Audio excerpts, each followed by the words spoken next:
ನಮಃ ಸೂರ್ಯಾಯ ಚಂದ್ರಾಯ ಮಂಗಳಾಯ ಬುಧಾಯ ಚ ಗುರು ಶುಕ್ರ ಶನಿಭ್ಯಶ್ಚ ರಾಹವೇ ಕೇತವೇ ನಮಃ.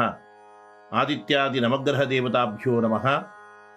ಬುದ್ಧ್ಯಾ ಸಮೋ ಯಸ್ಯ ನ ಕಶ್ಚಿದನ್ಯೋ ಮತಿಂ ದೇವಾಃ ಉಪಜೀವಂತಿ ಯಸ್ಯ ಪ್ರಜಾಪತೇರಾತ್ಮಜಂ ಧರ್ಮನಿಷ್ಠಂ ಗುರುಂ ಸದಾ ಶರಣಮಹಂ ಪ್ರಪದ್ಯೆ.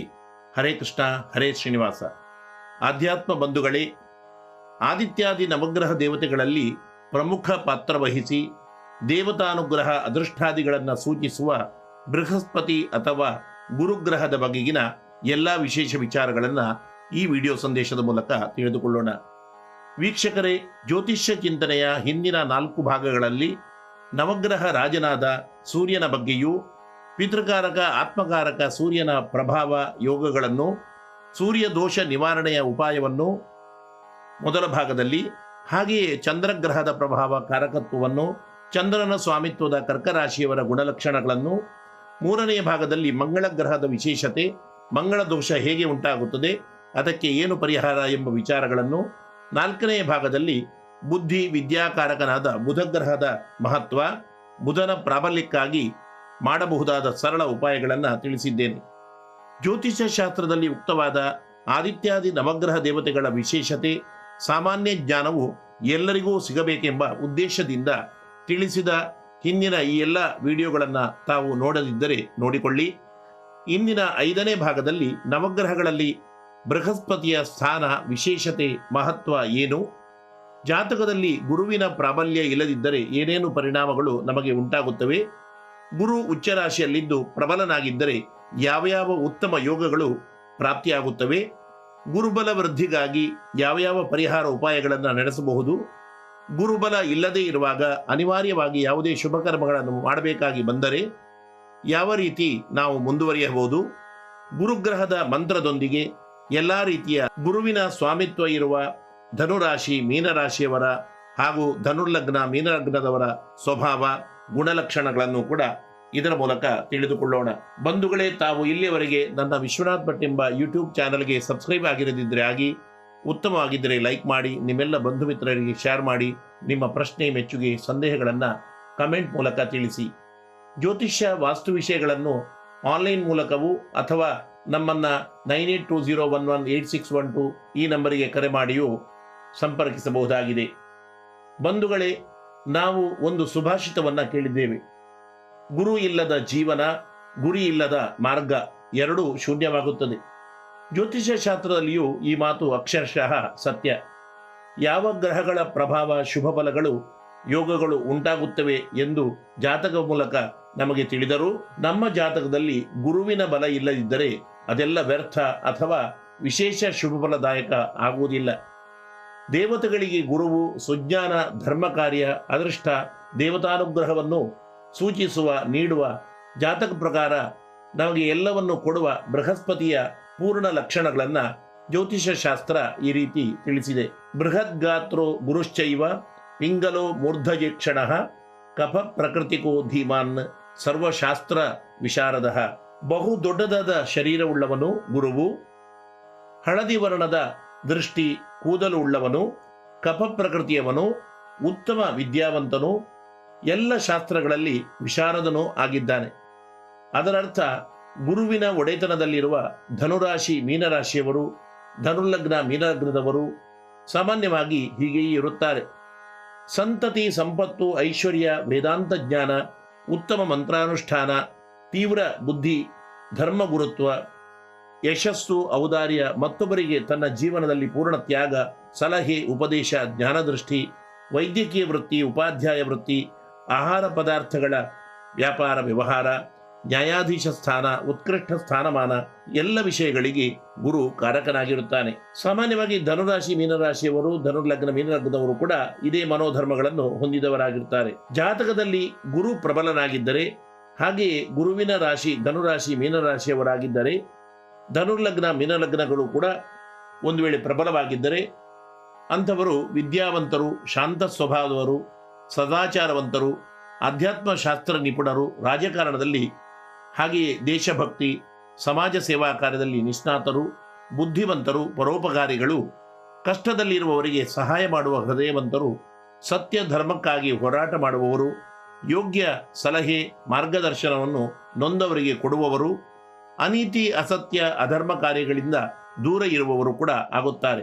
ಗುರುವಿಗೆ ರವಿ ಚಂದ್ರ ಮಂಗಳರು ಮಿತ್ರಗ್ರಹರೆಂದು, ಶನಿಯು ಸಮನೆಂದು, ಬುಧ ಶುಕ್ರರು ವೈರಿಗಳೆಂದು ಪರಿಗಣಿಸಲಾಗಿದ್ದು ಅತ್ಯಂತ ಶುಭಗ್ರಹವೆಂದು ಗುರುವನ್ನ ಜ್ಯೋತಿಷ್ಶಾಸ್ತ್ರ ತಿಳಿಸಿದೆ. ಇನ್ನು ಗೋಚರದಲ್ಲಿ ಚಂದ್ರನಿರುವ ರಾಶಿಯಿಂದ, ಅಂದರೆ ನಮ್ಮ ಜನ್ಮ ರಾಶಿಯಿಂದ ಗುರು 2ನೇ, 5ನೇ, 9ನೇ ಅಥವಾ 11ನೇ ಸ್ಥಾನದಲ್ಲಿ ಬರುವಾಗ ಅಂಥವರಿಗೆ ಈ ಸಮಯದಲ್ಲಿ ವಿಶೇಷ ಗುರುಬಲ ಇರುತ್ತದೆ ಎನ್ನಲಾಗುತ್ತದೆ. ನೂತನ ಗೃಹ ಪ್ರವೇಶ, ವಿವಾಹ, ಉಪನಯನ, ನೂತನ ವ್ಯಾಪಾರ, ವ್ಯವಹಾರ ಸ್ಥಳಗಳ ಉದ್ಘಾಟನೆ ಇತ್ಯಾದಿ ಎಲ್ಲ ಶುಭ ಕರ್ಮಗಳನ್ನು ಗುರುಬಲ ಇರುವ ಸಮಯದಲ್ಲಿ ನಡೆಸಿದರೆ ಉತ್ತಮ ಯಶಸ್ಸು ಪ್ರಾಪ್ತಿಯಾಗುತ್ತದೆ. ಇನ್ನು ಜಾತಕದಲ್ಲಿ ಗುರು ಲಗ್ನದಲ್ಲಿದ್ದರೆ, ಅಂದರೆ 1ನೇ ಮನೆಯಲ್ಲಿದ್ದರೆ ಧರ್ಮಶೀಲರು, ಒಂದು ವೇಳೆ ಲಗ್ನದಲ್ಲಿ ಚಂದ್ರನೊಂದಿಗೆ ಇದ್ದರೆ ಅಥವಾ ಚಂದ್ರಗುರುವಿನ ಸಪ್ತಮ ದೃಷ್ಟಿ ಪರಸ್ಪರ ಇದ್ದರೆ ಗಜಕೇಸರ ಯೋಗವು, ಗುರುವು ಲಗ್ನದಿಂದ 2ನೇ ಮನೆಯಲ್ಲಿದ್ದರೆ ಧನವಂತರು, ಯೋಗ್ಯ ಮಾರ್ಗದಿಂದ ಧನ ಸಂಪತ್ತು ಗಳಿಸುವವರು ಆಗುತ್ತಾರೆ. ಜಾತಕದಲ್ಲಿ ಲಗ್ನದಿಂದ ತೃತೀಯದಲ್ಲಿ ಗುರು ಇದ್ದರೆ ವ್ಯರ್ಥ ಕಲಹ, ಸಹೋದರ ಕ್ಲೇಶ, ಗೃಹ ಕ್ಲೇಶಗಳಿಂದ ಕೂಡಿದವರು. 4ನೇ ಮನೆಯಲ್ಲಿದ್ದರೆ ಗುರುವು ಪಿತೃಭಕ್ತಿ ಉಳ್ಳವರು. ಪಂಚಮ ಸ್ಥಾನದಲ್ಲಿ ಗುರು ಬಂದರೆ ಸತ್ಪುತ್ರವಂತರು ಕೂಡ ಆಗುತ್ತಾರೆ.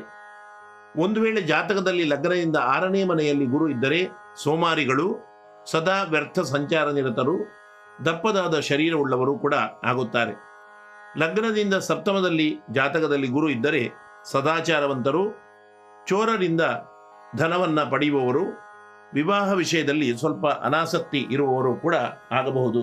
ಜಾತಕದಲ್ಲಿ ಅಷ್ಟಮ ಸ್ಥಾನದಲ್ಲಿ ಗುರು ಇದ್ದರೆ ಪರರ ಸೇವೆಯನ್ನ ಮಾಡುವವರು, ಸದಾ ಚಿಂತಿತರು, ಆರೋಗ್ಯ ಆಯುಷ್ಯಹೀನರು, ದುರದೃಷ್ಟಶಾಲಿಗಳು ಕೂಡ ಆಗಬಹುದು.